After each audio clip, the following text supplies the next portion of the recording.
करुणालयम्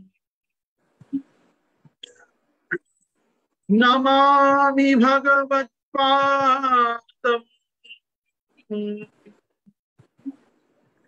श्रीवल्लभम् लोकवल्लभम् वल्लभम् विठ्ठलाचार्यम् श्रीकृष्णं बादरायणम् सूत्रभाष्यकृतौ वन्दे भगवन्तव पुनः वल्लभाचार्य दिव्याज्ञां प्रतिवासर उज्ज्वला दिगंत व्यापिनी भूया साहि लोकहितैषिणी सर्वदेश दशाकाले अव्याहत पराक्रमा वल्लभाचार्य दिव्याज्ञा वरदताम् अभिवर्धताम्। नत्वा श्री वल्लभाचार्यान् पुष्टिमार्गोपदेशकान् विठ्ठलेशान् गुरुंस्तौमि बालकृष्ण मम प्रभुम्। श्री कृष्णाय नमः। श्री गुरुत्व। उपस्थित समस्त प्रियजन, वाल्लभीयजन, वैष्णवजन, समस्त सनातन धर्मावलंबी आस्तिक जन, राष्ट्रभक्त, गोभक्त, भगवत भक्त एवं आप सभी सज्जनों का मैं गोस्वामी गोविंद राय हमारे इस अंतरजालीय ज़ूमांतर्गत सत्संग सदन में फेसबुक लाइव एवं यूट्यूब के माध्यम से होने वाले इस सत्संग में मैं आपका खूब खूब स्वागत करता हूं। अभी चलती वैष्णवों के द्वारा पूछे गए प्रश्नों के ये उत्तर की श्रृंखला में मैं ये चीज का जरूर पुनः एक बार पुनरोक्ति पूर्वक खुलासा करना चाहता हूं कि मेरा ये प्रयास रहता है कि संप्रदाय संबंधी जो जानकारी है, संप्रदाय विषयक जो परिपाटी प्रणालिका, संप्रदाय की जो एक अपने ढंग से कार्य करने की पद्धति विशेष है, उस पर भी लोगों का मैं ध्यान आकर्षित करूं। आप सभी लोगों के पूछे गए प्रश्न केवल प्रश्न ही नहीं है, अपितु एक ऐसी जिज्ञासा है जिससे कितने ही जिज्ञासुओं के बहुत से मनोभावों का, किन्हीं लोगों की मनोग्रंथियों का और किन्हीं लोगों के जिनको हम इंग्लिश में कहते हैं false idea and misconception about Pushti Marg, हमको उन्हें भी दूर करने का एक सौभाग्य मिलता है। वैष्णवों के घर घर जाकर और इस समय पे उनके प्रश्नों को समझना, उनकी परिस्थिति को जानना, उनके वैष्णव जीवन को दैनंदिन जीवन में जीने के लिए वो क्या कठिनाइयों को इस समय महसूस कर रहे हैं, उसका हम उतना साक्षात्कार घर पे पधरामनी करके भी नहीं कर पाते हैं जितना हमको जब सोशल मीडिया प्लेटफॉर्म पे कोई प्रश्न आके उपस्थित होता है। यद्यपि मैं इस चीज को स्वीकारता हूं कि मेरे खुद के स्वभाव दोष के कारण मैं ज्यादा प्रश्नों को एक दिन में नहीं न्याय दे पाता हूं, लेकिन हाँ, मुझसे जितना बनता है मैं उतना प्रयास करता हूं कि मैं इसको और छोटा करने का प्रयास करूं। लेकिन हृदय कभी कभी कहता है नहीं, इसके साथ ये बता देना भी जरूरी है, वो बता देना भी जरूरी है। इसलिए कहाँ हमारी समय की जो घड़ियाल है वो कहाँ आगे भाग जाती है और मेरा खुद का समय पूरा हो जाता है। इसके लिए जिन वैष्णवों के प्रश्न मैं अब तक समाधान नहीं कर पाया हूं, मैं उनसे बहुत बहुत क्षमा चाहता हूं और मैं उन लोगों से भी क्षमा चाहता हूं कि संभव है किन्हीं को मेरे दिए हुए प्रश्नों से संतोष न हुआ हो, तो जिनको नहीं हुआ है संतोष, उनसे भी मैं यही आग्रह करूंगा कि जो भी भाषा सांप्रदायिक ग्रंथों को देखने की आपको रुचिकर होती हो, अगर आपकी मातृभाषा गुजराती, राष्ट्रभाषा हिंदी, देव भाषा संस्कृत, आंग्ल भाषा इंग्लिश, जिनमें अब तो इस पृथ्वी पर हर भाषा में वल्लभ संप्रदाय का पुष्टि मार्ग का साहित्य उपलब्ध है। आप स्वयं इसकी खोज में लग जाएं और अपने ढंग से इंटरनेट के माध्यम से, अन्य पब्लिकेशंस के माध्यम से अपने प्रश्नों का खुद भी उत्तर ढूंढें, क्योंकि संभव है कि किन्हीं लोगों का पूछा गया कुछ हो, मैंने किसी को कुछ और ही उत्तर दे दिया हो, तो किसी को ऐसा लग सकता है कि भाई ये तो हमने पूछा ही नहीं, हमारा तो आशय ये था। तो जिन लोगों का जो भी आशय हो, मेरा आशय बड़ा स्पष्ट है कि मेरी विनती है कि आप सभी लोग जो प्रयास कर रहे हैं, उन प्रयासों के को मैं ध्यान में रखते हुए, प्रयास मतलब जीवन में वैष्णवता को बनाए रखने का जो आप प्रयास कर रहे हैं, उनके लिए मैं आपके साथ जुड़ूं और आपका जीवन और विष्णुमय हो, कृष्णमय हो, भगवानमय हो। बस इसी के साथ मैं चाहूंगा कि आज की हमारी प्रश्न की जो श्रृंखला है, आज की जो कड़ी है, उसको प्रारंभ किया जाए। तो बाल बोधनी के हमारे टीचर्स से मैं आग्रह करता हूं, आज हम कौन से प्रश्न पे हैं, एक बार उसको आप जोर से पढ़िए। दंडवत प्रणाम जीजे। आज हमारा जो प्रश्न है वो तीसरा प्रश्न है प्रभु, थर्ड प्रश्न, और ये मेघालय से वैष्णव पूछ रहे हैं। दंडवत प्रणाम करते हुए आप श्री को, महाराज जी से दीक्षा लेने के लिए कौन अधिकारी होते हैं और कौन कौन से नियम का पालन करना होता है, कृपया मार्गदर्शन करें। बहुत सुंदर। इनका प्रश्न ऐसा है कि ये जो महात्मा हैं, इन्होंने ऐसा लिखा है, मेघालय से हैं ये, इन्होंने कहा, राधे राधे महाराज जी, आपके चरणों में दंडवत प्रणाम। महाराज जी से दीक्षा लेने के लिए कौन अधिकारी होते हैं और कौन सी नियम का पालन करना होता है, कृपया मार्गदर्शन करें।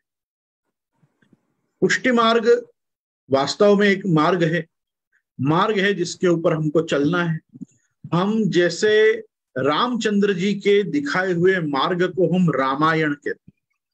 अयण शब्द जो है वो मार्ग के अर्थ में होता है। जैसे जिस मार्ग से भगवान भुवन भास्कर, मरीचि माली, सूर्य नारायण आवागमन करते हैं, उनको भी हम दक्षिणायन और उत्तरायण ऐसा कहते हैं, जिसको आप गुजराती में उत्तरायण बोलते, उत्तरायण। तो उत्तरायण और दक्षिणायन, ये अयण शब्द जो हैं ये मार्ग के लिए हैं।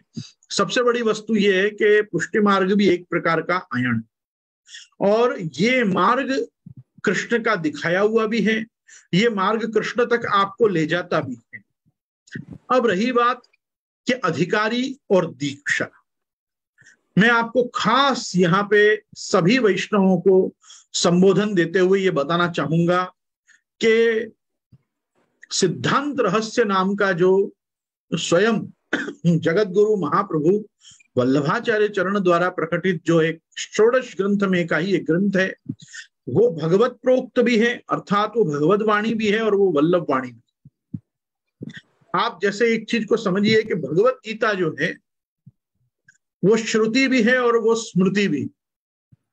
गीता सुगीता कर्तव्या किमन्यै शास्त्र विस्तरैहि या स्वयं पद्मनाभस्य मुख पद्माद् विनिसृता। जैसे भगवान के आप्त वचन वेद होते हैं, जैसे भगवान की ही यस्य निश्वसितम वेदाः, जैसे भगवान की ही निश्वास वेद राशि है, समग्र वेद राशि, वेद चतुष्टयी जो है वो भगवान की ही वाणी है, भगवान के ही अभिप्राय है, भगवान के ही वचन है, भगवान का ही जो नाद ब्रह्मात्मक शब्द ब्रह्मात्मक स्वरूप है वही वेद है। वो वेद जो हैं उनको हम ऋचा और श्रुति कहते हैं। वेद की ऋचाएं होती हैं और बाद में वो श्रुति रूप में आती हैं। संहिता, ब्राह्मण और आरण्यक में वो ऋचा कहलाती हैं, और जब वो उपनिषदों में आ जाती हैं तो वो वेद के जो मंत्र हैं, वो वेद के जो श्लोक हैं, वो मंत्र और श्लोक श्रुति कहलाते हैं, श्रुति। तो वेद जो है वो श्रुति है, और उसी प्रकार से भगवान के ही मुख से निसृत होने के कारण वेदवत, वेदवाणी तुल्य जिसका सम्मान आज भी अद्यावधि विद्यमान है इस लोक में, ऐसी भगवत गीता जो है वो श्रुति भी है और साथ में वो स्मृति भी है, क्योंकि वो व्यास वाणी भी। भीष्म पर्व में श्रीमन महाभारत के शतसाहस्त्र संहिता में जो वो लक्ष्य श्लोकी महाभारत के भीष्म पर्व के 18 अध्याय होने के कारण वो व्यासवाणी भी है, इसलिए वो श्रुति भी है और स्मृति भी है। उसी प्रकार यदि हम श्रीमद आचार्य चरण को भी एक ऋषि के रूप में देखें तो आप ऋषि अग्नि निरूपित, आपने पुरुषोत्तम सहस्त्र नाम प्रकट करके अग्नि रूप से अपनी ऋषिता भी लोक में प्रकट की है। अपन जानते हैं पुरुषोत्तम सहस्त्र नाम के ऋषि आप स्वयं हैं, अग्नि महाप्रभु जी हैं। तो आप ऋषि भी हैं और आप श्री कृष्णास्य होने के कारण, कृपा नदी आप कृष्णो ही यत्साक्षिकम होने के कारण, वस्तुतः कृष्ण एव होने के कारण आप कृष्ण तो हैं ही। स्वामिनी जी आप हैं, आप साक्षात भगवान श्री कृष्ण हैं, आप आचार्य हैं, आप गुरु हैं। आज की भाषा में कहें तो आप social reformer, saint and philosopher हैं। तो श्री महाप्रभु जी के भी मल्टी डायमेंशनल स्वरूप है, मल्टी डायमेंशनल स्वरूप आपके महाप्रभु जी के भी। इनके आपके जो स्वरूप में एक विशेषता ये है कि महाप्रभु जी द्वारा प्रकटित ये जो षोडश ग्रंथ हैं, जो हमारे रोज काम में आने वाले ग्रंथ हैं, इन षोडश ग्रंथों में एक ग्रंथ है सिद्धांत रहस्य, जो वल्लभ संप्रदाय से इतर यहाँ अनुयायी जो आग्रही जिज्ञासु वर्ग सुन रहा है, मैं उनके लिए ये बेसिक वस्तु बता रहा हूं कि जो पुष्टि मार्ग में अभी तक दृढ़ नहीं है, अदृढ़ बीज भाव वाला समाज जो अपन को यहाँ सुन रहा है, वो भी ये चीज को समझे कि श्री महाप्रभु जी की वाणी में ये एक ग्रंथ जो है, ये आपकी वाणी ऋषि रूप से भी है, और इसमें क्योंकि साक्षात भगवता प्रोक्तम तदक्षरश उच्चते, मैं कोई भी मेरा अक्षर लगाए बिना साक्षात भगवत वाणी जो मुझे प्राप्त हुई वो मैं आपको बता रहा हूं। श्रावण श्यामले पक्षी एकादश्याम महानिषि क्या हुआ, तो वो क्योंकि श्री महाप्रभु जी अपन को बता रहे हैं तो अपन एक समुचित समझें कि सिद्धांत रहस्य अपने यहाँ की श्रुति भी है और अपने यहाँ की स्मृति भी। ये सिद्धांत रहस्य ग्रंथ पे करीबन 7-8 टीकाएं, टीका मतलब पूर्वाचार्यों के इतिवृत्त हैं, पूर्वाचार्यों ने जो उसके इंटरप्रिटेशन किए हैं, उनका जो डेफिनेशन किया है, उसको जो डिस्क्राइब किया है, तो when they define, describe and explain the purport of the text of some granthas, that interpretation is called as टीका। तो महाप्रभु जी के ही वंशजों ने, महाप्रभु जी के वंशजों से इतर भी संप्रदाय के, पुष्टि संप्रदाय के, वल्लभ संप्रदाय के, शुद्धाद्वैत ब्रह्मवाद के महानुभाव शास्त्री वर्ग ने, सजातीय हमारे विद्वानों ने जो सिद्धांत रहस्य पे निवेदन विचार आदि अन्य भी टीकाएं की हैं, अपने अपने स्वतंत्र लेख भी जिन्होंने प्रकट किए हैं, ये 7-8 टीकाकार जो एक सिद्धांत रहस्य ग्रंथ के हुए हैं, इन्होंने सस्वर एक वस्तु को स्वीकारा है कि ब्रह्म संबंध के प्रकार को, ब्रह्म संबंध के आयोजन को, ब्रह्म संबंध के कार्यक्रम को, ब्रह्म संबंध के विधान को किसी भी टीकाकार ने दीक्षा शब्द का प्रयोग नहीं किया है। ध्यान से सुनिएगा मेरी बात को, वल्लभ संप्रदाय में दीक्षा नहीं है, वल्लभ संप्रदाय में संस्कार होता है। जैसे यज्ञोपवीत संस्कार होता है, जैसे मनुष्य के जात कर्म संस्कार से लेके अंत्येष्टि पर्यंत जैसे उसके देह के षोडश संस्कार होते हैं, वैसे हमारे संप्रदाय में, अपने संप्रदाय में 2 प्रकार के संस्कार होते हैं। एक होता है नाम निवेदन संस्कार, जिसमें श्री कृष्ण शरणम मम ये अष्टाक्षर दिया जाता है, जिसके लिए महाप्रभु जी की स्पष्ट आज्ञा है, ततः सर्वात्मना नित्यम श्री कृष्ण शरणम मम वदद्भिरेव सततम स्थेयम। नवरत्न में महाप्रभु जी ने अंतिम श्लोक में आज्ञा की है कि मेरे संप्रदाय में, मेरे मार्ग में जो लोग हैं, उनको सततम, वदद्भिरेव सततम, उनको श्री कृष्ण शरणम मम, इस मंत्र का, कृष्ण मंत्र का, इस कृष्ण अष्टाक्षर का उनको सातत्य रखना चाहिए। ये एक छोटे से नवजात शिशु के, जिसके शुद्धिकरण के बाद उसको गुरु सन्मुख लाया जाता है, उसके बाद जो उसका नाम निवेदन संस्कार, उसके कान में अष्टाक्षर मंत्र को वारत्रय उच्चारण करके गुरु मुखोद्गत, पुष्टि मार्गीय गुरु मुखोद्गत दिया जाता है, तब उसका पहला संस्कार भक्ति मार्ग में होता है, उसको कहते हैं शरणागति। ये शरणागति का संस्कार होता है। शरणागति किसी के लिए भी आशीर्वाद रूप से भगवान ने दी हुई, जिसको वैष्णव संप्रदाय और वैष्णवेतर संप्रदाय भी चरम श्लोक मानते हैं, चरम उपदेश मानते हैं भगवत गीता में, सर्वधर्मान परित्यज्य माम एकम शरणम ब्रज अहम त्वा सर्व पापेभ्यो मोक्षयिष्यामि मा शुचः।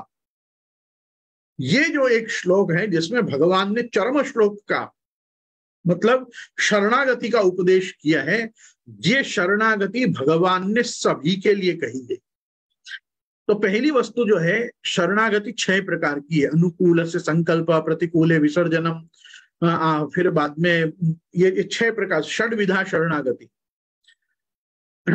आत्मनैवेद्य कार्पण्ये, अनुकूल से संकल्प, प्रतिकूले विसर्जनम, प्रतिकूल विसर्जन, करिष्यतीति विश्वास, भर्तत्वे वर्णम यथा, आत्मनैवेद्य कार्पण्य, षड्विधा शरणागति।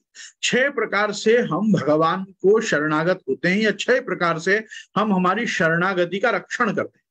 तो ये 6 प्रकार से जो शरणागति का रक्षण किया जाता है, इसमें सबसे पहले शरणागति की प्राप्ति ही बहुत बड़ी अपने ऊपर दैवत्वेन गुरोर अनुग्रह वशात जाता प्रपत्तिर यदा, ये जब अपने समय आता है, जिस मनुष्य का जो समय पे शरणागत होने का समय आता है, उस समय जाकर ही उसको दैवत्वेन, उसके प्रारब्ध में होता है कि ये उसी दिन जाकर शरणागत होगा। आज कितने ही लोग बड़े बूढ़े होकर भी कंठी लेने आते हैं। आज कितने ही लोग कंठी लेने एक ऐसी वजह पे आते हैं कि अपने को कभी कभी आश्चर्य होता है, कभी हास्य होता है, कभी दुख होता है कि इनको अब तक शरण मंत्रोपदेश भी नहीं हुआ था। तो अपने को ऐसा बड़ा, मेरे जैसों को तो बड़ा खेद होता है कि भाई इनका काफी जीवन ऐसा निकला कि इनको तो शरणागति ही अब जाके, कम से कम हमारे संप्रदाय से, अन्य किन किन की क्या कंठी बधाई हो इन्होंने, इन सब पंच पीरियाओं का हम तो नहीं जानते, परंतु हाँ दृढ़ विश्वास के साथ एक किसी संप्रदाय में, सत संप्रदाय में, देव प्रवर्तित आचार्यों द्वारा उपदिष्ट किसी अच्छे संप्रदाय में, मैं तो एक चीज यहाँ खास कहना चाहूंगा कि हमारे यहाँ एक संहिताओं में, वैष्णव आगम में एक श्लोक प्राप्त होता है, और वो होता है कि महत्कुल प्रसूतोपि सर्वयज्ञेषु दीक्षित सहस्त्र शाखा ध्यायी च न गुरु स्याद अवैष्णव। कोई कितने भी अच्छे कुल में पैदा हुआ हो, सारे यज्ञों की उसको दीक्षा मिली हो, वेदों की सहस्त्र शाखाओं का उसने अध्ययन किया हो, तो भी अगर वो व्यक्ति वैष्णव नहीं है तो ऐसे व्यक्ति को गुरु नहीं बनाना चाहिए। जिज्ञासु को गुरु उसी को बनाना चाहिए जो खुद वैष्णव, जो खुद विष्णु भक्त हो, जो खुद कृष्ण भक्त हो, जो हरि विष्णु नारायण राम कृष्ण आदि की भक्ति में जो तत्पर हो, ऐसे व्यक्ति को ही मनुष्य को अपना गुरु बनाना चाहिए। अवैष्णव को गुरु नहीं करना चाहिए। तो पहली वस्तु तो ये समझिए कि अगर आप अपने आप को भक्ति मार्ग का, शरण मार्ग का, प्रपत्ति मार्ग का, निवेदन के मार्ग का अधिकारी जानते हैं, समझते हैं, या आपको अब वो जिज्ञासा हुई है कि मुझे कहीं ना कहीं शरणागत होना चाहिए, मुझे कहीं ना कहीं अपना आत्म निवेदन करना चाहिए, मुझे कहीं ना कहीं जाके प्रपन्न होना चाहिए। देखो ऐसा है, हमारे संप्रदाय में, विशेष करके वल्लभ संप्रदाय में, हम चरम श्लोक को उपदेश नहीं मानते, हम उसको आशीर्वाद मानते हैं। क्यों हम ऐसा मानते हैं उसका आप एकदम शॉर्ट में अर्थ समझिए कि जिस समय पे कार्पण्य दोषोपहत स्वभाव पृच्छामि त्वाम धर्म सम्मूढ़ चेता यत् श्रेयस्या निश्चितम ब्रूहि तन्मे शिष्यस्थे हम शादि माम त्वाम प्रपन्नम। भगवान के प्रति शिष्यता, सेवक होना भगवान का, और शरणागति, प्रपन्न, प्रपन्न मतलब प्रपत्ति की प्राप्ति होना। ये तो खुद अर्जुन ने दंडोत लगाकर भगवान को कह दिया था, दंडोत प्रणाम करते हुए कि यत् श्रेयस्या निश्चितम ब्रूहि तन्मे, मेरे लिए जो श्रेय का मार्ग हो, श्रेय का मार्ग शास्त्र में होता है मुक्ति का मार्ग, मोक्ष का मार्ग। श्रेय मतलब मोक्ष और प्रेय मतलब सांसारिक सुख। तो जब वो अर्जुन खुद भगवान को विज्ञप्ति करता हुआ, विनती करता हुआ दूसरे अध्याय में ही बोल पड़ा है कि मैं आपके प्रति प्रपन्न हूं, मैं आपका शिष्य हूं, और आगे भगवान भी जब उसको असंख्य अध्यायों में कह रहे हैं कि ये मैंने तुमको क्यों बताया है मालूम है अर्जुन, भक्तोसी में सखा चेती रहस्यम येदम उत्तमम, मैं तुमको ये उत्तम रहस्य इसलिए बता रहा हूं क्योंकि तू मेरा भक्त भी है और मेरा सखा भी है। अरे नवधा भक्ति में जो सख्य भक्ति भगवत कृपा, आचार्य कृपा के मिलती नहीं है, वो सख्य भक्ति का दान भगवान पहले ही उसको कर चुके हैं। अर्जुन भगवान का सखा है, उद्धव भगवान के सखा हैं। तो ये जो अर्जुन और उद्धव हैं, जिनके लिए गीता और भागवत जी में तत्वोपदेश क्या क्या नहीं प्रकट हो रहा है, ब्रह्म विद्यायाम योग शास्त्रे कृष्णार्जुन संवादे फलाना योग, तो जो ब्रह्म विद्या पढ़ रहे हैं भगवान के पास बैठ के, योग शास्त्र पढ़ रहे हैं भगवान के पास बैठकर, और भगवत गीतासु उपनिषत्सु, ये जो साक्षात श्रुति रूप उपनिषद है, सर्वोपनिषदो गावो दुग्धा गोपाल नंदना पार्थो वत्स सुधीर भोक्ता दुग्धम गीता मृतम महत, ये सारे उपनिषदों को निचोड़कर भगवान जो सार रूप दुग्ध के रूप में गीतामृत निकाल के उस वत्स, उस बछड़े, उस अपने पुत्र तुल्य, उस समय पे बछड़ा मतलब बच्चा, वत्स जो हो गया, तो ये तो गोपाल नंदन साक्षात भगवान श्री कृष्ण जिनको गीतामृत पिला रहे हैं बैठकर, वो तो पहले ही भगवान का शिष्य है, वो पहले ही भगवान का प्रपन्न है, वो पहले ही भगवान का सखा है, वो पहले ही स्वीकार चुका है शिष्यस्ते हम शादी माम त्वा प्रपन्नम। तो वो प्रपन्न व्यक्ति को वापिस भगवान क्यों कहेंगे कि सर्वधर्मान परित्यज्य माम एकम शरणम व्रज? वो कहेगा मैं तो यहीं बैठा हूं प्रभु, आपके ही चरण में बैठा हूं, पूछ तो रहा हूं मैं क्या करूं जिससे मेरा अच्छा हो जिंदगी में। तो पहले एक बात समझिए, श्री गुसाई जी परम दयाल प्रभु चरण श्री गुसाई जी गीता तात्पर्य में, न्यासादेश के विवरण में इत्यादि ग्रंथों में अपने को समझाते हैं कि मेरे भाई समझ, ये चरमोपदेश नहीं है, ये चरम आशीर्वाद है, ये भगवान का दिया हुआ आशीर्वाद है कि तू सब चीजों को छोड़कर केवल मेरी शरण में आएगा तो भी मैं तुझे तेरे सारे पापों से छुड़ाकर मोक्ष की प्राप्ति कराऊंगा। तो भगवान ने वचन में क्या दिया है, शरणागति पे क्या ऑफर है? भगवान की शरणागति पे ऑफर ये है कि अहम त्वा सर्व पापेभ्यो मोक्षयिष्यामि मा शुचः, तू रोना बंद कर, मेरी शरण में आ, मैं तुझे पापों से भी मुक्त करूंगा और उस पाप से मुक्त हो जाएगा तो मुक्ति हो जाएगा भाई तू। क्योंकि ब्रह्म विद्या पढ़ेगा, ब्रह्म विद्या पढ़ के भी यदि ब्रह्म के साथ संयोग ना हो तो फिर आदमी ब्रह्म विद्या क्यों पढ़े? योग शास्त्र पढ़ के भी यदि भगवान से ना जुड़े, यदि उसको सायुज्य ना मिले तो आदमी योग शास्त्र क्यों पढ़े? और ये तो सबसे ईश्वर ग्रंथ है, ये तो ईश्वर स्वयं श्री भगवान वाच कह के हमको व्यास बता रहे हैं कि ये भगवान स्वयं आप बोल रहे हैं।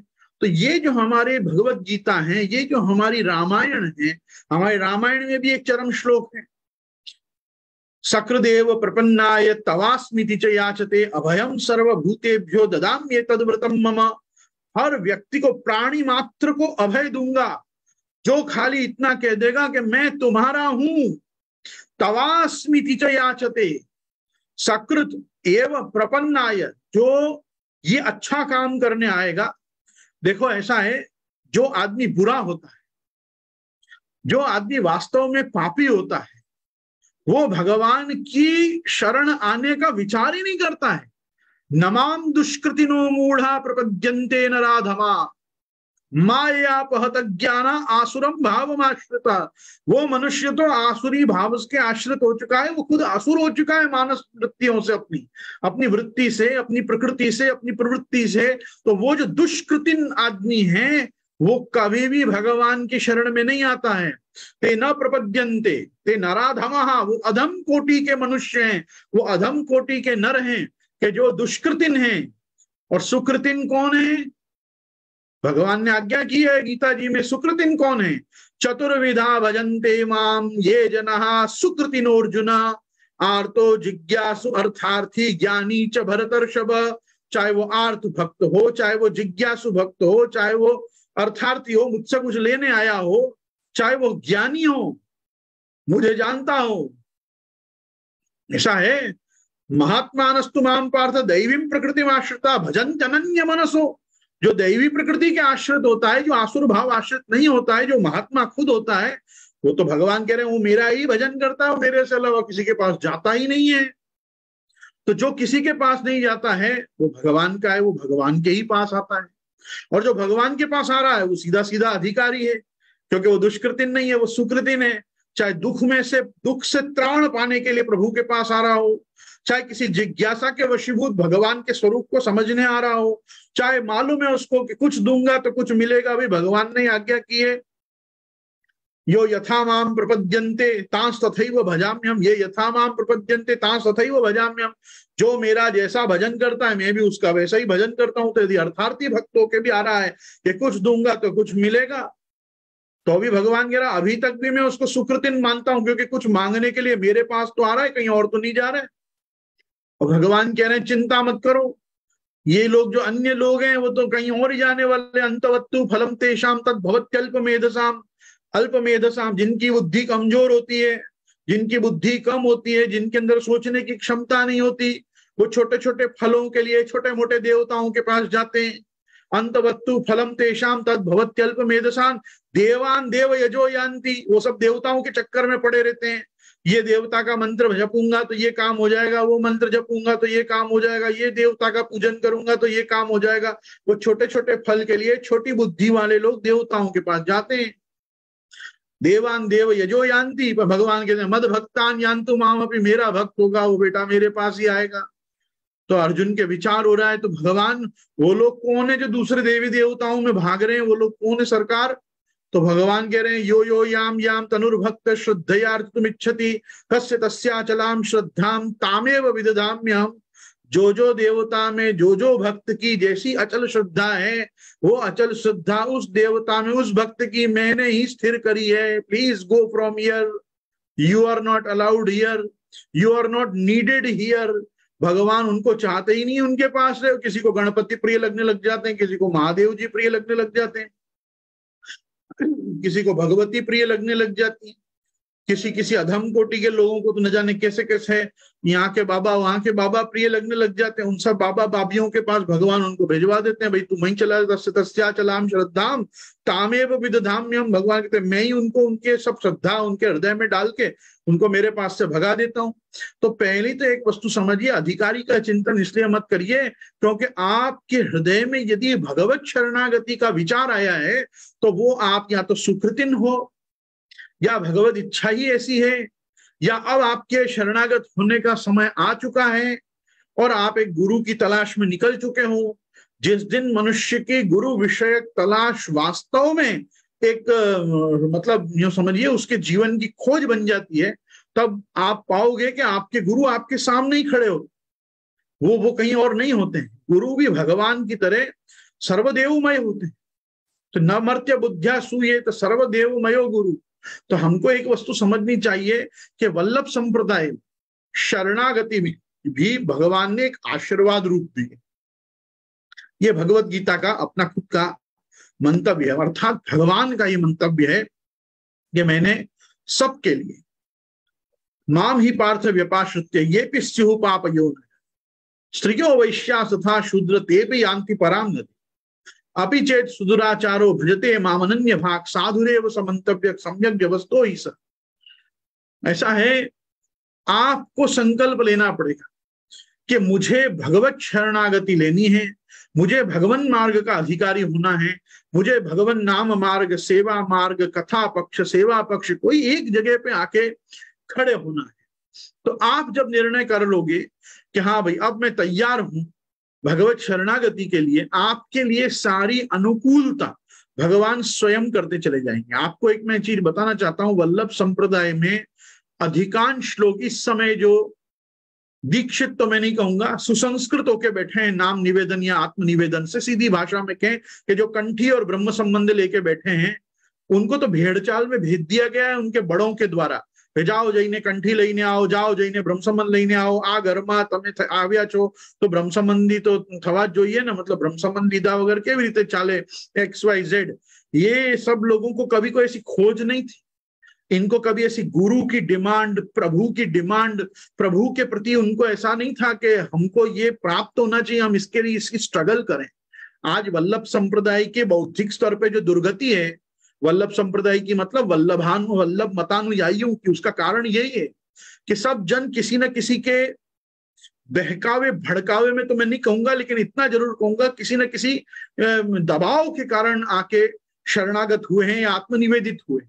और ये जो दबाव उन पे है ना, ये दबाव ने लोगों को भगवत सन्मुख नहीं लाया है, उल्टे भगवान से विमुख किया है, परांगमुख किया है धर्म मार्ग से, क्योंकि जबरदस्ती पकड़ के लाए गए। ये जबरदस्ती पति की पत्नी पे भी हो सकती है, पत्नी की पति पे भी हो सकती है, माता पिता की अपने बच्चों पे भी हो सकती है, किन्हीं बच्चों की अपने बड़ों पे भी हो सकती है। ये किसी भी समाज के वर्ग में किसी से भी हो सकता है कि ये घर की ये पैटर्न है, ये ट्रेडिशन है, ये कल्चर है, और तुम क्योंकि इस फैमिली का एक अंग हो, अंश हो, तो तुमको यहाँ के अनुरूप सुशिक्षित दीक्षित होना चाहिए। ऐसा देखो, ये डिमांड गलत नहीं, परंतु ये कमांड करने की चीज नहीं है। ये वास्तव में डिमांड ही होनी चाहिए कि उसको भी धर्म मार्ग पे चलने की इच्छा जागृत।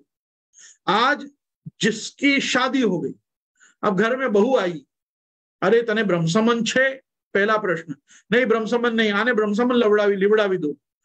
कारण क्या होता था प्राचीन काल में, अभी भी होता है, वो कारण उसके पीछे यही था कि नहीं भाई ये भी ब्रह्म संबंधी होंगे तो ये सेवा में सहभागी हो पाए, ये भगवत सेवा के अनुष्ठान को कर पाए, ये ठाकुर जी के चरण स्पर्श से लेके, झाड़ी भरने से लेके, तुलसी जी के समर्पण से लेके सखड़ी भोग के क्रम में तक ये आ पाएंगे। तो एक्चुअली में उनको भगवत सेवा का अनुष्ठान जो परंपरा वैष्णव कुल में, वैष्णव कुटुंब में, वैष्णव कुंड में, वैष्णव घर में चल रहा है, उसमें उनको अबाध गति मिले, उनको प्रवेश मिले, इसलिए उनको धर्म मार्ग में सुसंस्कृत करने भेज दिया जाता था, या भेज दिया जाता है आज भी, कि जाओ जाके कंठी ले आओ, जाओ जाके ब्रह्म संबंध ले आओ। आज छोटे छोटे नवजात शिशुओं को भी लेके आते हैं लोग, हम खुद देते हैं कंठी, उन सबके कान फूंकते हैं, कान में उनको अष्टाक्षर का दान करते हैं, उनको कंठी पहराते हैं। और ऐसे ऐसे लोग होते हैं जो जीवन में बाद में अपने बच्चा को कभी कंठी नहीं पहराते। अरे मैं तो अभी इतना पीड़ित हूं यहाँ वापी में कुछ लोगों से कि जो ब्रह्म संबंध की आज्ञा लेने माता पिता मेरे पास आते हैं कि हमारा बच्चा ने ब्रह्म संबंध लेवड़ा पूछा, उनकी खुद के गले में कंठी नहीं होती, और ये दुख मुझे भोगना पड़ता है।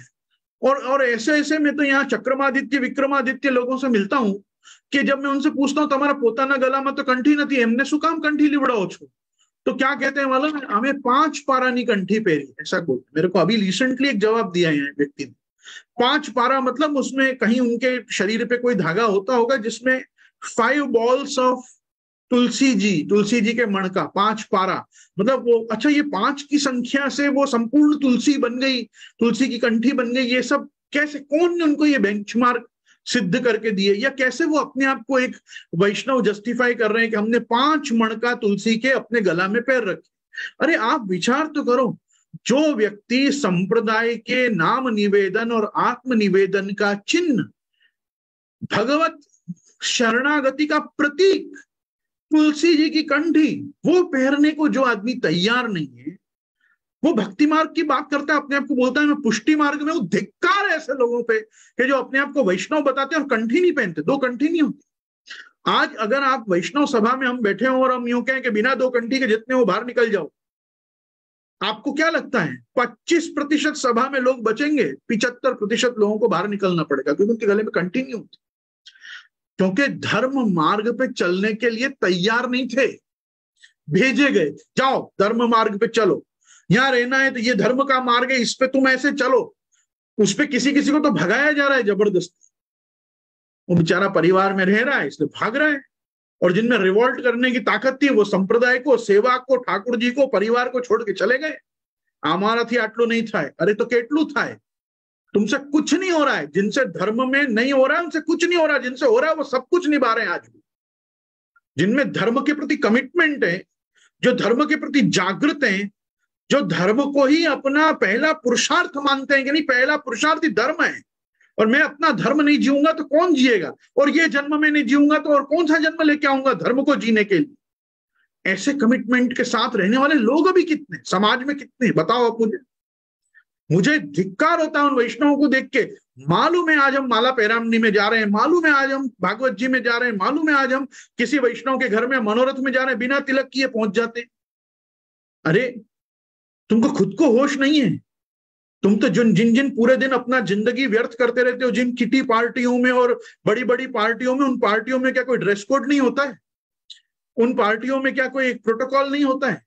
पार्टियों की खुद की एक मर्यादा नहीं होती कि उस पार्टी में आना है तो ये प्रकार का तुमको वेशभूषा में आना पड़ेगा? तो जब इतना well cultured, well mannered, well trained society के साथ आप जब जी रहे हो, तो आपको इतनी समझ नहीं है कि अगर आप सांप्रदायिक किसी कार्यक्रम में जा रहे हो, पुष्टि मार्गी किसी कार्यक्रम में जा रहे हो, पुष्टि मार्गी वेशभूषा ना पहनो तो कम से कम 2 कंठी और तिलक मेरे माथा पे है कि नहीं, उसको चेक करो कम से कम। अरे हम पुष्टि मार्गीय वैष्णवाचार्यों को कोई विशेष गौरव नहीं है इस समाज के गुरु होने का, क्योंकि ये वो समाज है जिसको धर्म को बराबर जीना ही नहीं। ये वो समाज है कि जिसको आपणाથી આટલું જ થાય, આપણને આટલું જ ખબર, આનાથી વધારે આપણને ખબર જ નથી। तो तुमको किसने रोका था?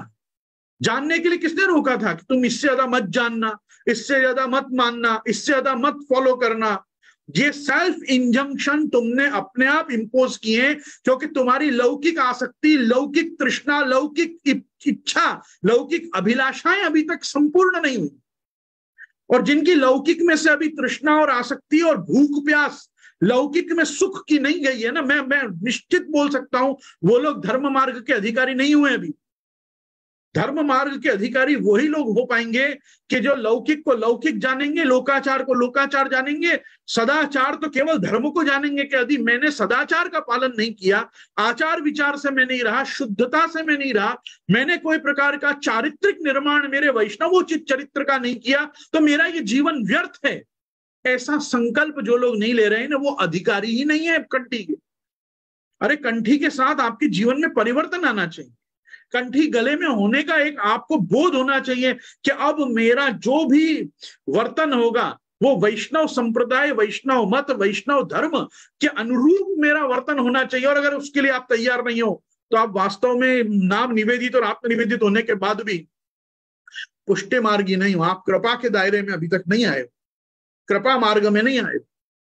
फिर तो ये प्रश्न भी सही है और ये उत्तर भी सही है कि हाँ, कंठी और ब्रह्म संबंध एक दीक्षा है, आपको दीक्षा लेनी हो तो आप दीक्षा ले लो। ये संस्कार तब बनते हैं क्योंकि संस्कार का अर्थ होता है शुद्धिकरण।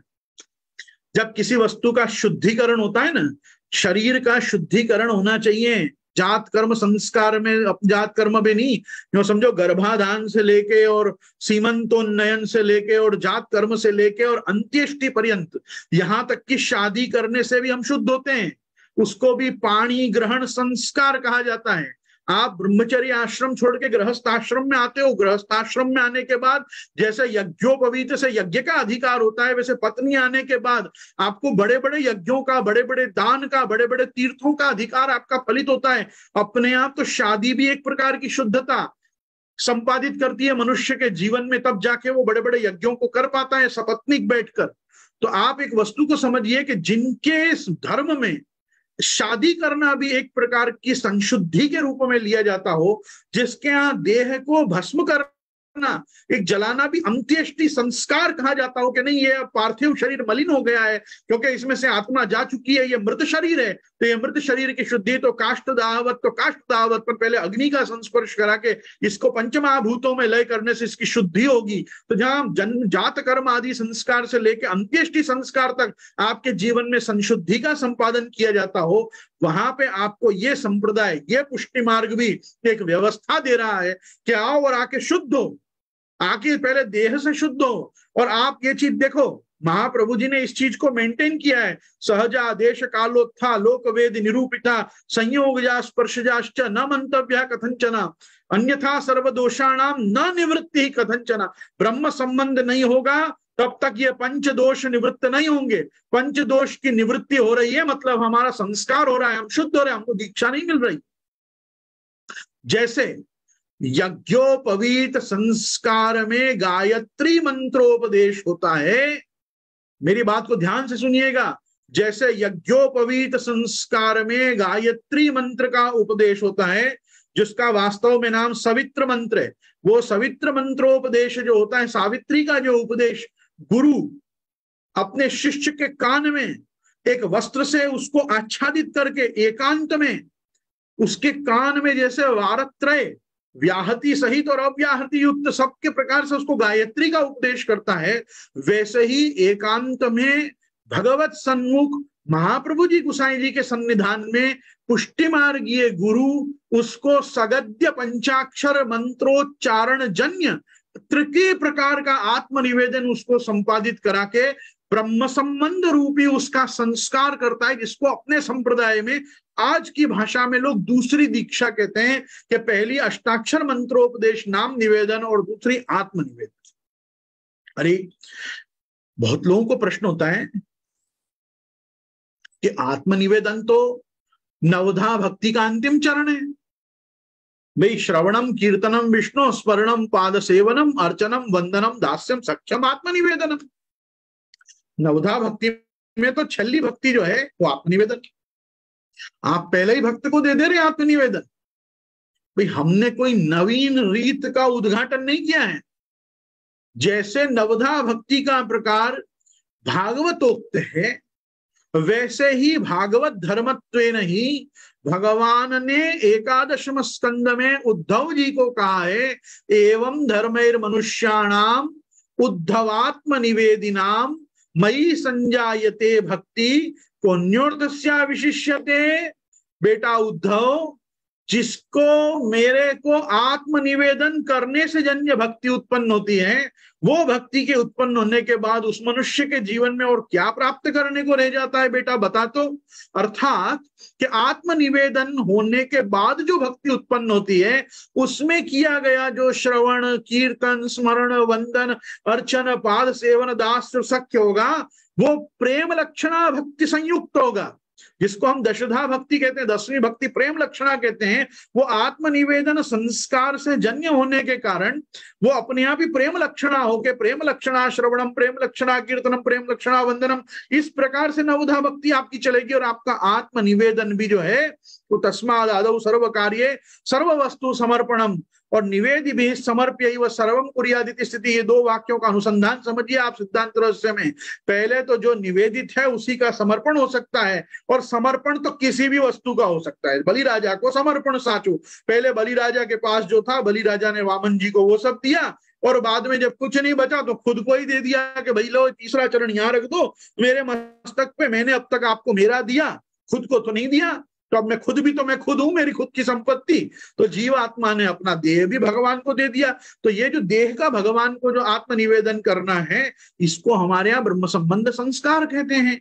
ये ब्रह्म संबंध संस्कार माता पिता के जो आत्मनिवेदन हुआ है, उसमें पुत्र आप्त वित्त में तो बच्चे भी आ गए, जब सभी कुछ आ गया तो बच्चे भी आ गए। तो स्वतंत्र बच्चे का क्यों होता है भाई? बच्चे का इसलिए स्वतंत्र होता है कि अभी तो माता पिता की पंचपर्वा विद्या निवृत्त हुई है, ये जो अध्यास निवृत्ति हुई है ये बड़ों की हुई है, इंडिविजुअल पर्सन की कहां से हुई है? तो इसलिए उसका भी ब्रह्म संबंध आवश्यक होता है, इसलिए हर पीढ़ी को ब्रह्म संबंध कराया जाता है। मैं आपको ये नहीं बता रहा हूं कि हमारे संप्रदाय में कुछ गलत चल रहा है, मैं आपको ये बता रहा हूं कि अब वो समय आ चुका है कि अब लोगों के बड़े होकर खुद जिज्ञासा पूर्वक अपने धर्म अपने संप्रदाय को फंडामेंटल राइट टू रिलीजन के तहत, आंबेडकर स्मृति के तहत भी उनको एक स्पेस दीजिए, एक उनको चुनाव का मौका दीजिए कि उनको पुष्टि मार्ग में आना है कि नहीं आना है। आप क्वांटिटी के पीछे क्यों भाग रहे हैं? आप क्वालिटी के पीछे भागिए। अगर वो क्वालिटी वाला आदमी, क्वालिटी प्रोडक्ट वैष्णव घर में पैदा हुआ है, तो वो खुद अपने आप को क्वालिफाई कर भक्ति मार्ग का चयन स्वयं कर लेगा, नहीं तो कर्म मार्ग में पड़ा रहेगा, सोशल वर्क करता रहेगा और माधव सेवा ने मानव सेवा एक अच्छे, ऐसे सब वाहियात मंत्र बोलता रहेगा। उसको बोलने दीजिए, उनकी भी जरूरत है, समाज सेवकों की भी जरूरत है। सबके सबको भगवान का ही सेवक होना जरूरी नहीं है, समाज में हर व्यक्ति उसका अधिकारी भी नहीं, सबकी पात्रता भी नहीं है। सबको अपनी अधिकारिता पात्रता सिद्ध करनी चाहिए। जिनको समाज सेवा करनी उनको समाज के लिए छोड़ दो, जिनको माता पिता की सेवा करनी उनको माता पिता के लिए छोड़ दो। जो अपने बड़ों में अपने ईश्वर को देखते हो, पुंडरीक सदृश महात्मा, उनके तो घर खुद विठ्ठलनाथ जी पधार जाते हैं। और जो लोग गो भक्ति में प्रसन्न है कि भाई नहीं गाय की सेवा है, ठाकुर जी की सेवा है, ऐसे ऐसे भी रणबांकुरे लोगों की बड़ी जरूरत है भाई, कि जो केवल गाय की भक्ति को ही ठाकुर जी की भक्ति मानते, उनको तक कुंभन दास जी ने आधा बेटा कहा कि वो गायन में निष्ठ है, असु मेरा आधो बेटा, और एक बेटा जो है वो गाय में भी निष्ठ है और ठाकुर जी में भी निष्ठ है, तो एक बेटा, तो मेरे तो 1.5 बेटा है। ये 1.5 बेटा मानने वाला संप्रदाय है हमारा।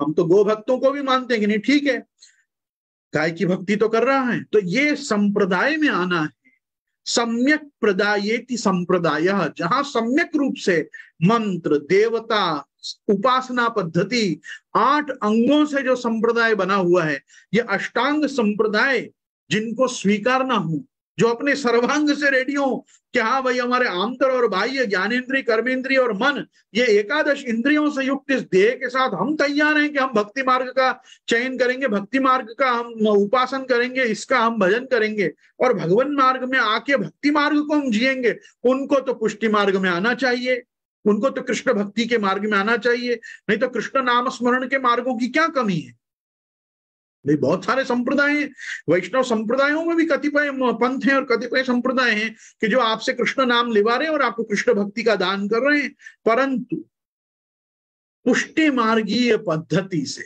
श्रीमद जगत गुरु महाप्रभु श्रीमद वल्लभाचार्य चरणोपदिष्ट प्रकार से जिनको कृष्ण सेवा परायण जीवन, कृष्ण परायण सेवा घर कृष्ण सेवा परायण परिवार, कृष्ण सेवा परायण पद्धति के साथ एक समाज बना के अपने आप को कृष्णमय करके रहने की इच्छा हो, उनके लिए पुष्टि मार्ग के बृहत कपाट, बड़े बड़े द्वार खुले हुए हैं। और जो इस मार्ग में आ गए फिर भी दुर्भाग्य से जिनकी इस मार्ग में कोई मति, गति और रति तीनों ही नहीं है, मैं तो कहता हूं वो फोकट में ही अपने आप को वैष्णव मान के बैठे, उनमें वैष्णवत्व ही नहीं है वैष्णवता उसमें जो कंठी का परित्याग करके बैठा है, नहीं है वैष्णवता उसमें जो तिलक का आग्रह नहीं रखता है, नहीं है वैष्णवता उसमें जो वर्णाश्रम धर्म को त्याग के यज्ञोपवीत और शिखा शून्य बैठा हुआ है। अरे हमारे संप्रदाय में कितना बड़ा क्षत्रिय वर्ग है, ये जितने भी भाटिया वैष्णव हैं, जितने भी लोहाड़ा वैष्णव हैं, ये सब क्या क्षत्रिय नहीं है? कितने लोगों के कंधों पे यज्ञोपवीत बची हुई है आज बताओ आप मुझे। अरे कितने तो ऐसे लोग हैं कि जो नहीं, जानबूझकर नहीं पहनते। क्यों नहीं पहनते? God knows, only those people knows कि उनके अंदर कौन सी नास्तिकता ऐसी घर करके बैठी हुई है कि क्षत्रिय होते हुए भी, छात्र धर्म में स्थित होते हुए भी उनको यज्ञोपवीत पहनने में कंटाल आता है। धर्म में एक बहुत बड़ी वस्तु है प्रमाद, मात्सर्य, उसका ही ना दूसरा नाम एकदम लौकिक भाषा में कंटाड़ो आवे छे। कंटाड़ किस चीज से आता है? ये एक एक धर्म को छोड़ के बैठने वाले लोग हैं। अरे शिखा सूत्र से शून्य त्रैवर्णिकों में जो लोग भी हैं उनको अपने आप को सनातनी भी नहीं बोलना चाहिए, वो तो हिंदू ही नहीं, वो कायर कार्पण्य दोष से युक्त लोग हैं। ऐसे दोगले लोग तो सेक्युलर होके बैठे वही ठीक है, उनको तो हिंदू ही नहीं होना चाहिए, उनको सनातनी ही नहीं होना चाहिए। मैं आपको बहुत हृदय से ये बात कह रहा हूं कि संप्रदाय में ये मेरे से प्रश्न किया गया है ना कि इसके अधिकारी कौन होते हैं, कौन हो सकता है अधिकारी? सबसे पहले तो पुष्टि मार्ग का, वल्लभ संप्रदाय का, वल्लभाचार्य चरणोपदिष्ट पद्धति से कृष्ण भक्ति का पहला अधिकारी वो है कि जो यावत देहानुसंधानम तावद वर्णाश्रम धर्म अनुकरणीय। महाप्रभु जी का वचन है कि जब तक तुमको देहानुसंधान है तब तक वर्णाश्रम धर्म को तुमको मानना चाहिए, तुम वर्णाश्रम धर्म को पालने को बाध्य होने चाहिए। और अपने अपने वर्ण और अपने अपने आश्रम की जिनको गरिमा नहीं है ऐसे लोगों को इस सनातन धर्म से ही बाहर निकल जाना चाहिए। तुम पे ऐसे ही अंग्रेजी पाटलून चढ़ा गए, शर्ट बुशर्ट टी शर्ट चढ़ा गए, तुम्हारी भारतीय वेशभूषा का तो तुम कब का परित्याग करके बैठ चुके हो। अब तो समझो कि अब क्या बचा है वैष्णवोचित धर्म में? एक तिलक लगाना, दो कंठी पहनना, शिखा रखना, यज्ञोपवीत पहनना, यही सब हमारा आभूषण बचा है। बाकी आप क्या जीवन में क्या धोती बंडी पहन के ऑफिस जाओगे? क्या आप कॉलेज में और स्कूल में क्या आप अब धोती और कुर्ता में जाओगे? अरे वो तो दिन गए, अब कभी ऐसा दिन नहीं आने वाला है भारत में कि भारतीय लोग पाश्चात्य वेशभूषा को त्याग के केवल भारतीय वेशभूषा में अपना गौरव मानते हो। मैं वापिस ये बात कहना चाहता हूं, केवल कंठी और तिलक नहीं, जब मालूम है कि हम मंदिर जा रहे हैं तो कुर्ता पहन के आने का आग्रह रखना चाहिए। कम से कम भारतीय परिवेश तो है कुर्ता। आप शर्ट पहन के मंदिर चले जाते हो, टी शर्ट पहन के मंदिर चले जाते हो, कहीं से कहीं जा रहे हो और आपको मंदिर जाना पड़े वो बात और है, पर आप स्पेशली जब किसी उत्सव के लिए, कोई मनोरथ के लिए, कोई महोत्सव के लिए, कोई आचार्य द्वारा कोई सभा में बैठने जा रहे हो तो आपको इतना समझ होना चाहिए कि वहां के भी कोई प्रोटोकॉल है, वहां के भी कोई ड्रेस कोड है, वहां की भी कोई एक डिमांड है आपसे कि आप वहां के अनुरूप होकर वहां पे आइए। और आपकी सबसे पहली डिमांड यही है कि अगर आप नाम निवेदित, आत्मनिवेदित वैष्णव हैं तो आपके गले में दो कंठी, माथा पे तिलक होना चाहिए। और स्त्रियां इस मेरे उपदेश से अछूत इनार है, इसलिए मैं कहूंगा विधवाओं जैसा, गंगा स्वरूप स्त्रियों जैसा अपना कोरा कपाल लेके मंदिर चले नहीं आना चाहिए। एक लाल रंग की टीकी लगा के मंदिर आने का आग्रह रखना चाहिए। आपको विधवाओं की तरह घूमना हो समाज में, आपको जो करना है आप करो बाहर, पर भगवान मंदिर में आप प्रवेश करो तो आपके बाल बंधे हुए होने चाहिए, आपके माथा पे टीकी होनी चाहिए। खुले बालों से ये सूर्पणखा, त्रिजटा और पूतना भी खुले बालों में कभी नहीं आई भगवान के सामने, ये भी बाल बांध के आई। आज छोटी छोटी छोरियां खुले बालों में मंदिर चली आती हैं। क्यों आ रहे हो भाई ऐसे अस्त व्यस्त केश लेके? आप एक सेंसिबल एक चोटी करके आप मंदिर क्यों नहीं आ सकते हो? आप क्या मंदिर से एक्सपेक्ट करते हो कि आपको बक्कल, बटरफ्लाई या रबर बैंड प्रोवाइड करे मंदिर? नहीं, आपको खुद को अपनी वेशभूषा का चिंतन करना चाहिए। आज मेरे को इतना दुख होता है, मैं ये बात वापस कहूंगा और मैं जब तक जिंदा रहूंगा तब तक कहूंगा कि आज ब्रज में और नाथद्वारा जाने वाले, नाथद्वारा चंपारण ब्रज में जाने वाले लोगों को इतना एहसास नहीं है कि वो कोई टूरिस्ट स्पॉट पे नहीं गए, वो पिलग्रिमेज पे गए। They are not tourist, they are pilgrims. और आप पिलग्रिमेज पे गए हो, आपको वहां जाने के प्रति एक वो आकर्षण होना चाहिए, आकर्षण से समझदारी होनी चाहिए कि आप कोई गोवा बीच पे घूमने नहीं गए, आप तीर्थ में गए। तीर्थ में जाने के समय आपकी वेशभूषा में भारतीय परिवेश का एक आग्रह पूर्वक अधिकार होना चाहिए कि नहीं, मैं अभी तीर्थ करने जाऊंगा तो मैं तीर्थ के अनुरूप होके जाऊंगा, मैं मंदिर जाऊंगा तो मंदिर के अनुरूप होके जाऊंगा। ये बातें मैं उन लोगों के लिए कह रहा हूं कि जो अपने पूछते हैं ना कि भाई क्या करना चाहिए क्या नहीं करना चाहिए। अरे करने को तो बहुत कुछ है जो करना चाहिए, और नहीं करने को बहुत कुछ है जो छोड़ना चाहिए। आप संकल्प तो लीजिए, आप धर्म को जीने के लिए तैयार हैं। धर्म को जीने की तैयारी हो तब तो कोई प्रश्न करो, धर्म को जीने की तैयारी नहीं हो, परिवर्तन के लिए आप तैयार नहीं हो, तो आपको कोई प्रश्न करने का अधिकार नहीं। धर्म आपसे एक ही चीज मांगता है, परिवर्तन। धर्म आपसे परिवर्तन मांगता है। आप डॉक्टर के पास मधुमेह का इलाज करने जाओ और रोज जाके इतनी बड़ी लिस्ट पकड़ाओ कि मैं इतना मीठा तो खाऊंगा ही, और इतना तो मैं मीठा खाता ही हूं, मेरा मधुमेह क्यों होना चाहिए। वो डॉक्टर आपको दंडवत प्रणाम कहेगा और आपको कहेगा कि वैद्य राज नमस्तुम यमराज सहोदर। अब आप मेरे सहोदर के पास चले जाओ, यमराज के पास, क्योंकि मैं वैद्यराज होकर आपका इलाज नहीं कर सकता हूं, क्योंकि आपको कोई पथ्य करना नहीं है, आपको कायाकल्प में विश्वास नहीं है, आपकी मेरी दवाओं में श्रद्धा नहीं है, आप अपने जिह्वा की लोलुपता के कारण आप अपनी हरकतों से बाज आने वाले नहीं है, तो फिर मेरी औषधि आपको क्या काम आने वाली है। तो मैं आपको ये पूछना चाहता हूं कि उसी प्रकार से ये जो मंत्र तंत्र मार्ग संप्रदाय, ये जो भी कुछ बने हुए हैं, देवाराधन, ये सब भवौषधि है, वो आपको भवसागर से पार निकालती है। पर ये औषधि कब काम आएंगी? जब आप खुद भवसागर में डूबने के लिए अपनी खुद की नाव में खुद बैठ के छेद करोगे और आप एक्सपेक्ट करोगे कि अब मेरी नाव डूबनी भी नहीं चाहिए, भवसागर में पार भी जाना चाहिए, और ये छिद्र भी मैं अपने हाथ से बंद नहीं करूंगा, जल भर जाए तो भर जाए, मैं डूब जाऊं तो डूब जाऊं, तो मरो। फिर उसका तो हम क्या कर सकते हैं गुरुजन, उसका कोई कुछ नहीं कर सकता है, क्योंकि आपका खुद का संकल्प अभी दृढ़ नहीं है कि आपको धर्म को कैसे जीना है।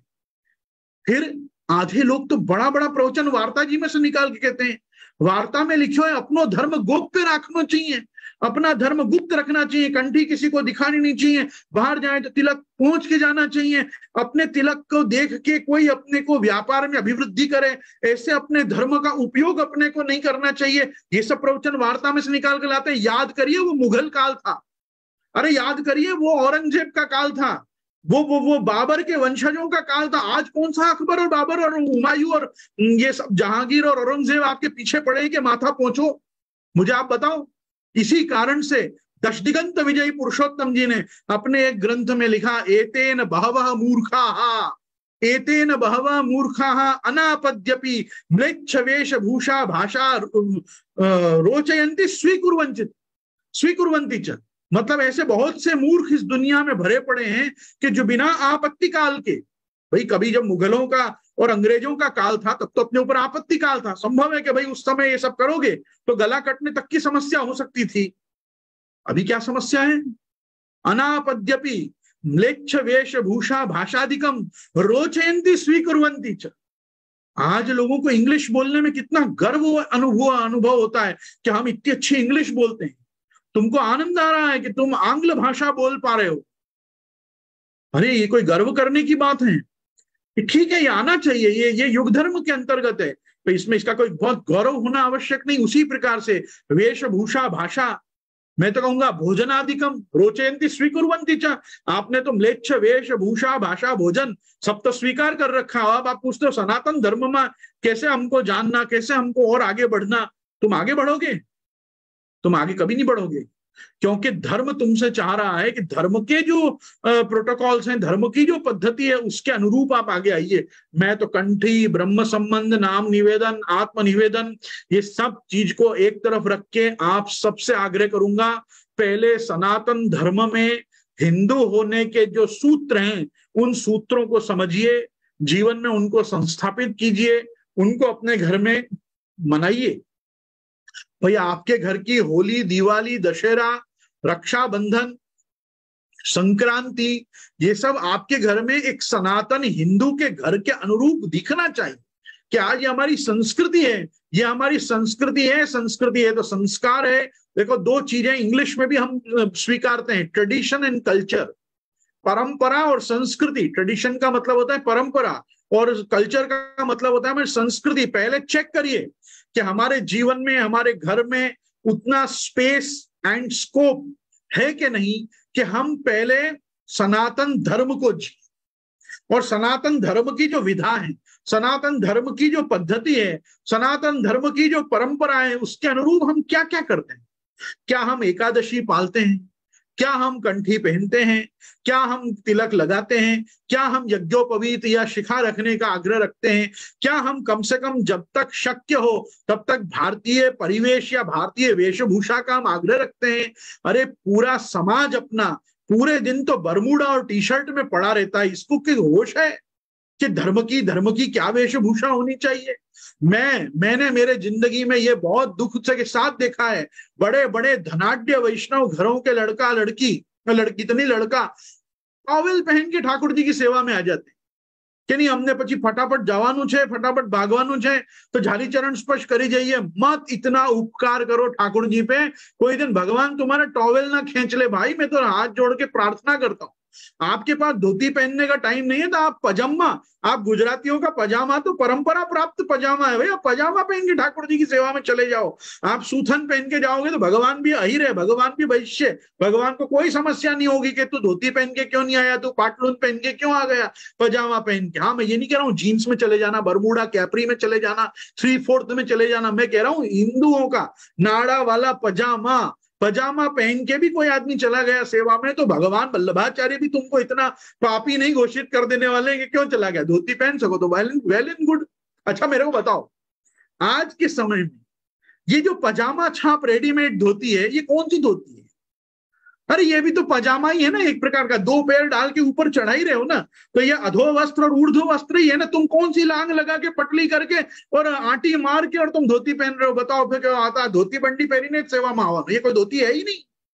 तुम्हारी धोती ही नहीं भाई, वो भी एक पजामा ही है, क्योंकि उसको भी तुम नाड़ा से बांध रहे हैं उसमें भी। और अब तो नई नई जो धोतियां जो बड़े बड़े शोरूम में से लोग विवाह आदि के लिए पहन के आते हैं, उनमें तो जिप दी हुई होती। बोलो, आश्चर्य है। इन सब वेशभूषा को जब तुम भारतीय कंसीडर कर सकते हो तो तुम महान मॉडर्न वेस्टर्नाइज्ड भारतीयों को मैं नमस्कार पूर्वक ये कहना चाहता हूं कि भारतीय वेशभूषा का पहले तो अधिकारिता लाओ अपने में, पात्रता लाओ, फिर धर्म संप्रदाय पंथ मार्ग मंत्र दीक्षा संस्कार ये सब की बाद में बात करना।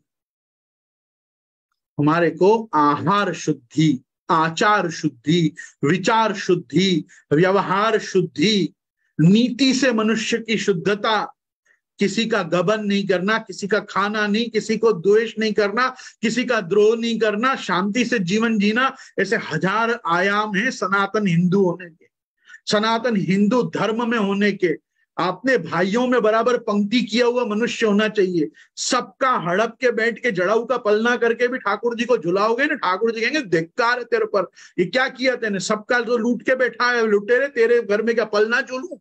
अरे मनुष्य को तो नीति से भी शुद्ध होना जरूरी है कि मनुष्य के जीवन में जो आया हो उसको व्यवस्थित वो बांट के अपने भाई बंधुओं में, काका काकाओं में, चाचा चाचाओं में सबके साथ व्यवस्थित विभाजन करके जो उसके हिस्से का प्राप्त हुआ हो परंपरा से उसको ग्रहण करके जो अपना सामान्य जीवन जीता हो, ऐसे व्यक्ति को हम कहेंगे कि हाँ इसकी सनातन धर्म में श्रद्धा है, इसका लूट पाट में विश्वास नहीं है।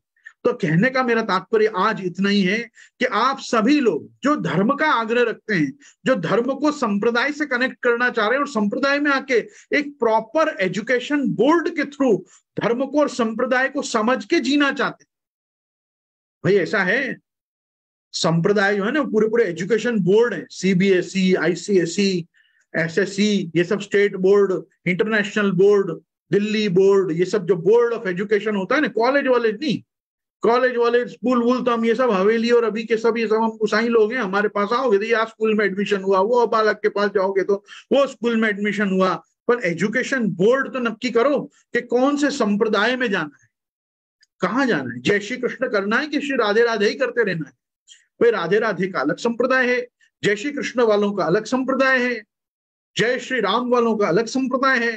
तो पहले तुम चयन करो मेरी श्रद्धा किसमें है, मेरे को कहाँ जाना है। उसके बाद भी अगर यूं यूं यूं सब जगह करना है तो एक वहीं जाओ सब जगह, फिर यहां मत आओ। यहां आने के लिए यूं ही करना पड़े, क्योंकि यहां अगर तुम आके यूं नहीं करोगे तो यहां वाले तुमको यूं कर देंगे भाई। तो मेरा आप सभी लोगों से आग्रह है, धर्म को जीने का आग्रह है ना, तो तुरंत परिवर्तन के लिए तैयार हो जाओ कि मैं क्या क्या चीजों में रिपेयर्स लाऊं, क्या क्या चीजों में चेंज लाऊं, क्या क्या चीजों में बदलाव लाने का प्रयास करूं। मैं अगर वेज नॉन वेज होटल में खाता हूं जाके 5 स्टार 7 स्टार में, तो कम से कम उसका पहले परित्याग करूं, मैं शाकाहारी जगह खाने जाऊं। मैं बाहर खाता हूं तो मैं बाहर खाने का त्याग करूं, पहले मैं घर के बने हुए खाने पे आऊं। ऐसे धीरे धीरे धीरे धीरे अपने खुद के जीवनचर्या को देख के विचार करिए कि कहां कहां हम धर्म से च्युत हो रहे हैं, कहां कहां हम धर्म मार्ग से भटक जा रहे हैं, कहां कहां हम धर्म जीना तो चाह रहे हैं पर अधर्म का अनुष्ठान कर रहे हैं। तो इसी चीज को भगवान ने भी धर्माग्र दर्शनम कहा कि भाई अग्र दर्शन करो धर्म का। और हर चीज में शास्त्राज्ञा देखो, शास्त्राज्ञा समझ में नहीं आए तो गुरु आज्ञा देखो, गुरु आज्ञा नहीं समझ में आए तो कम से कम सदाचार की मर्यादाओं को देखो कि किस चीज को लेके हम कह सकते हैं कि ये हमारा सात्विक सदाचारी जीवन है। जो आदमी के जीवन में सात्विकता और सदाचार है उसका भक्ति मार्ग में स्वागत है। इसी के साथ मैं आश्रय का पद करूंगा।